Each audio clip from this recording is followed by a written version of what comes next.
Zakir Naik is a medical doctor, so we should always trust everything he says about cosmology. Unless, of course, he's clearly lying.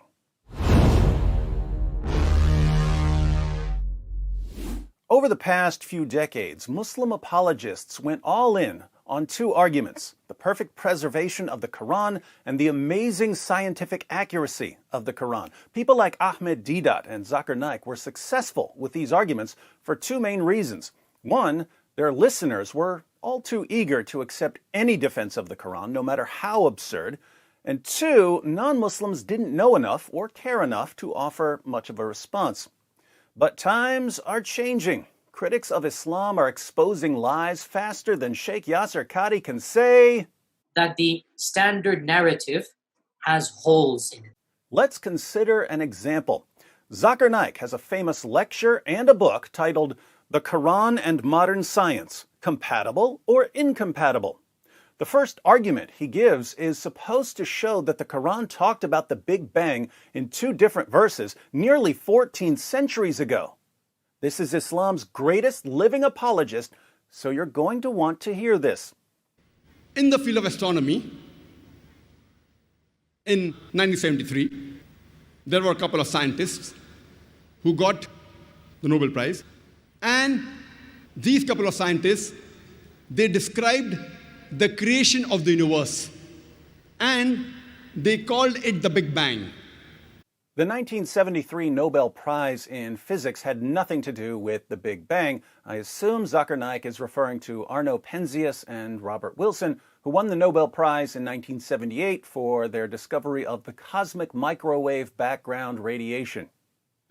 And they said that initially our universe, it was a primary nebula. Then there was a Big Bang. There was a secondary separation, which gave rise to galaxies, the stars, the planets, the sun, the moon, and the earth on which we live. This they called as the Big Bang. So, according to Zakir Naik, the medical doctor, there was initially a primary nebula, then the Big Bang. It was a primary nebula. Then there was a Big Bang. You know, it's been a while since my science days, but I know that there are scientists, there are physicists who watch my videos. Feel free to enlighten me if I'm missing something.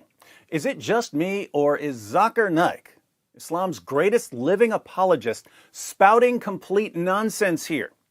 He says that according to the Big Bang theory, there was a nebula, then the Big Bang. A nebula is a giant cloud of gas and dust. The Big Bang theory doesn't claim that there was a giant cloud of gas and dust before the Big Bang. The claim is that there was a singularity, which is nothing like a nebula. A nebula isn't remotely similar to a singularity. Now, I don't want any of you Zakir Naik fans to get into trouble in physics class when you take a test and give answers that you learned from Zakir Naik. So let's read a quick summary of the Big Bang from the Institute of Physics. Most physicists believe the universe was born in a Big Bang 13.8 billion years ago. In it, the energy making up everything in the cosmos we see today was squeezed inside an inconceivably small space, far tinier than a grain of sand or even an atom. So, not a giant cloud of gas and dust. Then, this unimaginably hot and dense cauldron, for whatever reason, ballooned at a terrifying rate. In the very first second of the universe's existence, our understanding of what was going on is surprisingly good. We know that the concepts of time, space, and the laws of physics very quickly solidified. From there, order started to emerge out of the chaos. First to take shape were subatomic particles like quarks, then bigger particles like protons and neutrons. About 3 minutes later, the universe had cooled to 1 billion degrees Celsius. This allowed protons and neutrons to come together through fusion and form nuclei, the charged cores of atoms. But after 20 minutes, the universe was no longer hot enough for fusion. What was left was a hot, cloudy soup of electrons and hydrogen and helium nuclei. This stage lasted for about 380,000 years. Eventually, the cosmos cooled enough for electrons to pair up with nuclei and make the first atoms. It then took hundreds of millions of years for the first stars to form and light up the darkness, and even longer for the universe to start to resemble what we see today. Notice, hundreds of millions of years for the first stars to form and light up the darkness. Okay, time for more science education from our favorite medical doctor. Then there was a big bang. There was a secondary separation, which gave rise to galaxies, the stars, the planets, the sun, the moon, and the earth on which we live. This they called as the Big Bang. So he says that the Big Bang was a secondary separation which gave rise to galaxies, stars, planets, the sun, the moon, and the earth on which we live. Just keep in mind that it took hundreds of millions of years for the first stars to form and billions of years to get our sun and our moon and the earth on which we live. Back to Dr. Naik to show us how the Quran describes this. The glorious Quran mentions this in a nutshell 1400 years ago in Surah Anbiya, chapter number 21, verse number 30, the ayah I started my talk with. The Quran mentions the Big Bang in a nutshell in Surah 21, verse 30. Let's go ahead and read it. Have those who disbelieve not considered that the heavens and the earth were sewn together, and we rent them asunder? And we made every living thing from water. Will they not then believe? Does that actually sound like the Big Bang Theory? The heavens and the earth were sewn together and then Allah rent them asunder? Let's let Zakir Naik explain. And it says, Avalam yara lazina kafaru. Do not the unbelievers see? Anna samawati wal arda kanat ratka fataknahuma. That the heavens and the earth were joined together and we clove them asunder. This verse of the glorious Quran speaks about the Big Bang in a nutshell 1400 years ago, which science has discovered recently. So, the heavens and the earth were joined together, then Allah separated them. Zakir Naik is interpreting heavens here as the universe. This would mean that Allah separated the earth from the universe. Would any cosmologist on the planet describe the Big Bang as the separation of the Earth from the universe? Of course not. The Earth didn't form for another 9 billion years, and when it formed, it was part of the universe, not separate from the universe. According to the Quran, the Earth is separate from the heavens because the heavens are these dome-like structures that Allah holds in place above the Earth. But Zakir Naik is trying to fit this into Big Bang cosmology, and he's got some problems. Side note, the earth and the heavens being together and then being cloven asunder is a version of what's normally called the world egg creation myth. The heavens and the earth were together in some sort of cosmic egg, then some creative force broke them apart. If the divine origin of the Quran is confirmed because it includes this story, a lot of other ancient writings must be miraculous because cultures around the world had versions of the world egg creation myth. But more on this in videos where we discuss Muhammad's plagiarism. Zakir Naik's about to get himself into even more trouble with another verse that talks about the Big Bang.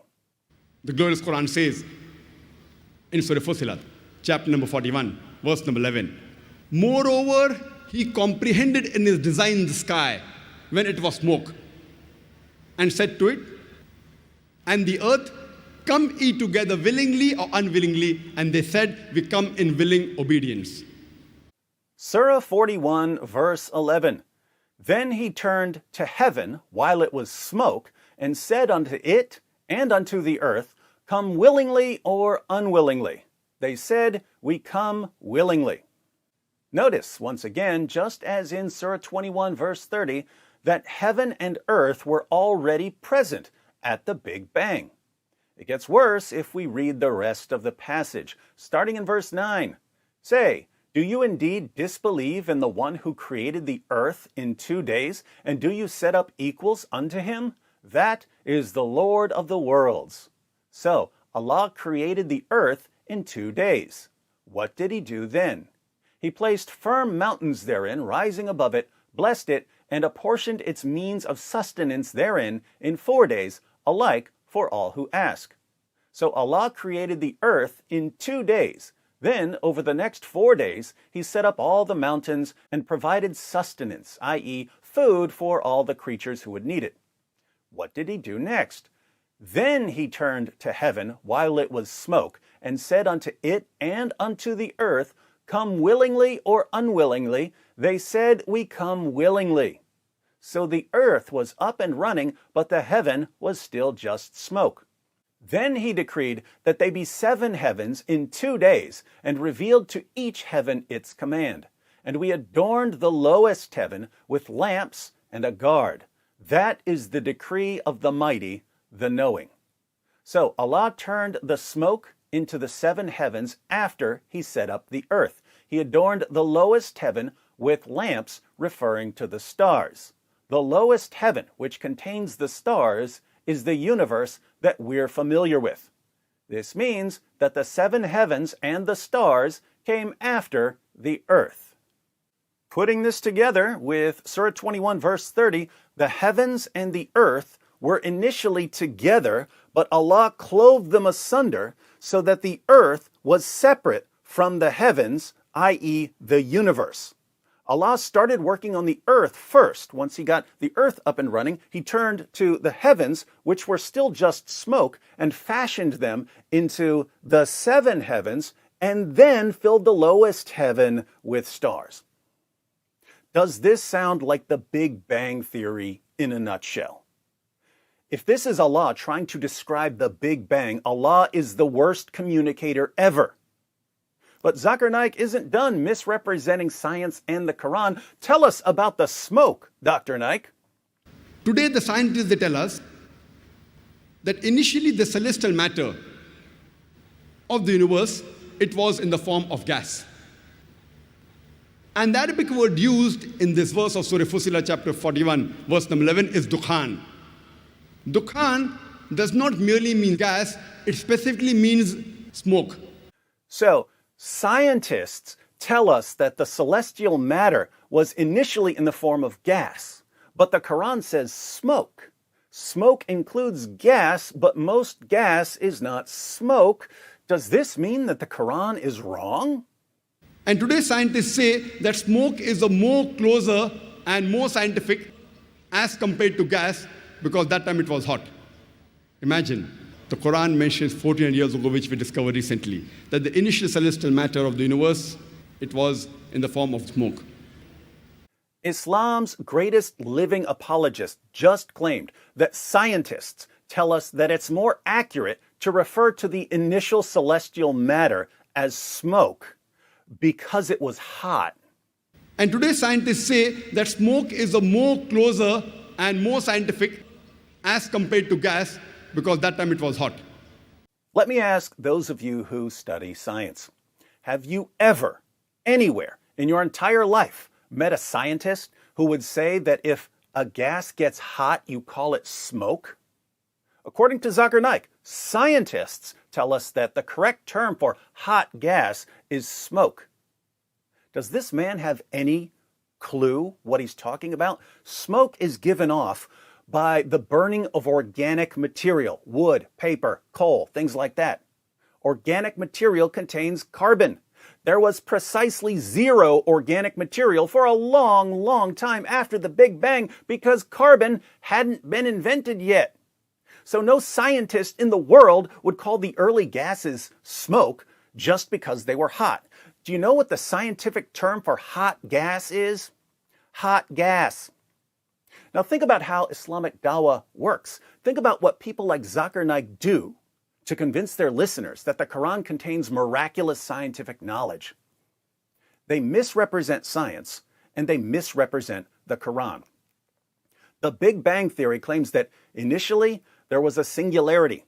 A singularity is nothing like smoke, so Zakir Naik changes it to a nebula, which still isn't smoke, but it's close enough to deceive his audience. Then Zakir Naik says that the Big Bang was the separation of the nebula into the galaxies, stars, the sun, the moon, and the earth. that's not what the Big Bang was, but even more important, Zakir Naik leaves out the fact that the Earth didn't form until about 9 billion years after the Big Bang. Zakir Naik goes to 2 verses, both of which claim that the Earth was already there at the beginning. One of the verses states that Allah separated the Earth from the heavens, which, according to Zakir Naik, means that the Big Bang was Allah separating the Earth from the universe. The other verse says that the heaven was smoke. Smoke, according to Zakir Naik, is what scientists call any gas when it gets hot. Of course, Zakir Naik leaves out the rest of the passage, which claims that the earth was a finished product before Allah fashioned the heavens and created the stars. So, in order to pull a miracle out of the Quran, like a magician pulling a rabbit out of a hat, Islam's greatest living apologist has to lie about science and distort the Quran. The only miracle here is that these Islamic dawagandists managed to convince more than 1 billion people that the Quran is filled with scientific miracles. But hey, that's magic. Welcome to Dawa.